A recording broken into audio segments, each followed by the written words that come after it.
When I was a kid, I always knew that we're supposed to go to heaven or hell, and that you really wanted to go to heaven.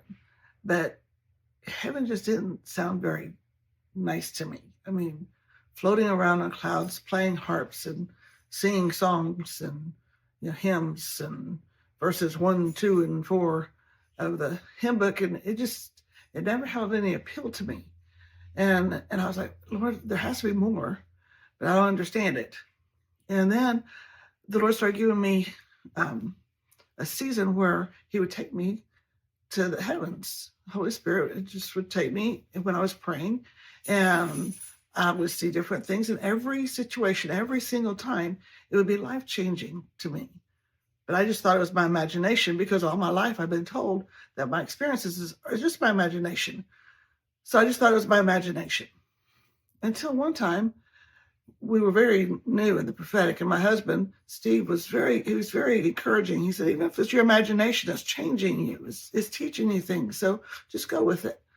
So we were in a prophetic conference, and all of a sudden Jeff Jansen was speaking, excuse me, and he started describing this door, this huge, wooden, beautiful door with these knobs, and I hit Steve so hard that I think I bruised him, and I said, that's the door that I saw in heaven. How did he know what it's like if it's my imagination?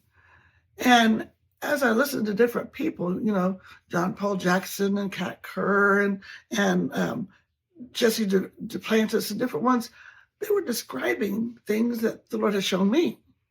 And describing the streets and the shops and the road up to the throne room and the throne room. And then Matt Sorger one time he got up and he said, well, when you go into the throne room and you go to the left and there's a courtroom, I'm like, yeah.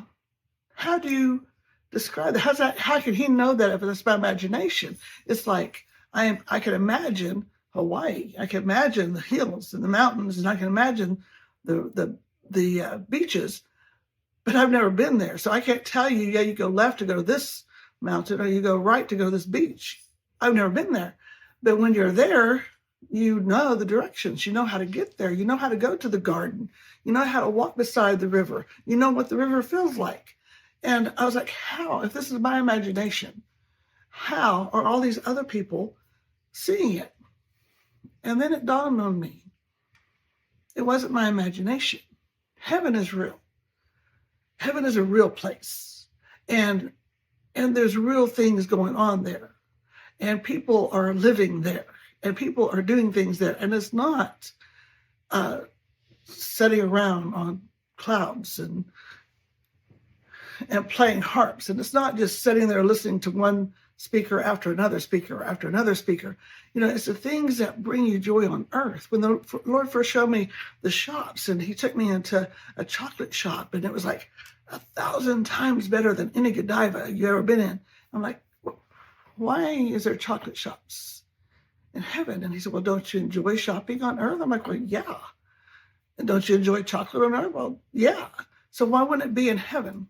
And the things that we do, there's parties on the streets and people, yes, praising the Lord or worshiping the Lord. And yes, you go to the throne room and the seraphims are there and the angels are there shouting, holy, holy, holy. And the colors and the lightning and the rainbows and the throne room and all these different people. If you're a people watcher, the throne room is the place to go, because there's all different types and all different people coming from every walk of life and all across the universe.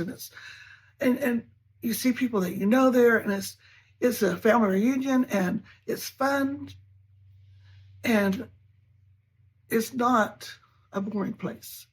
Heaven is definitely real, and heaven is definitely a place that you want to go. And God did make heaven for us. And yeah, there may be mansions there. And yeah, there's different things there. But it really is a really fun place to go. And how you're hardwired on earth, that God made you, He created you, He knitted you in your mother's womb for a specific purpose. And that purpose doesn't die when your body dies. That purpose is implanted in your spirit. Your spirit, what's always lives, it goes to heaven. So you're a teacher on earth, You're a teacher in heaven. You're a encourager on earth. You're an encourager in heaven. You're a praiser on earth. You're a praiser in heaven. Yes, there's praise. There's worship. There's instruments. There's flags. There's music.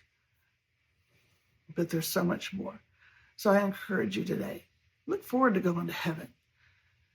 It is a good place. And as believers, the new creation believers that we are, we have free access by the veil that was rent. Jesus' body was rent to give us free access into the Holy of Holies, God's throne room. And we have access to go in there freely because of Jesus' body. It says in Hebrews. And so go, enjoy, sit around the throne room and worship the Lord, and know that heaven is really a wonderful place to go. Blessings.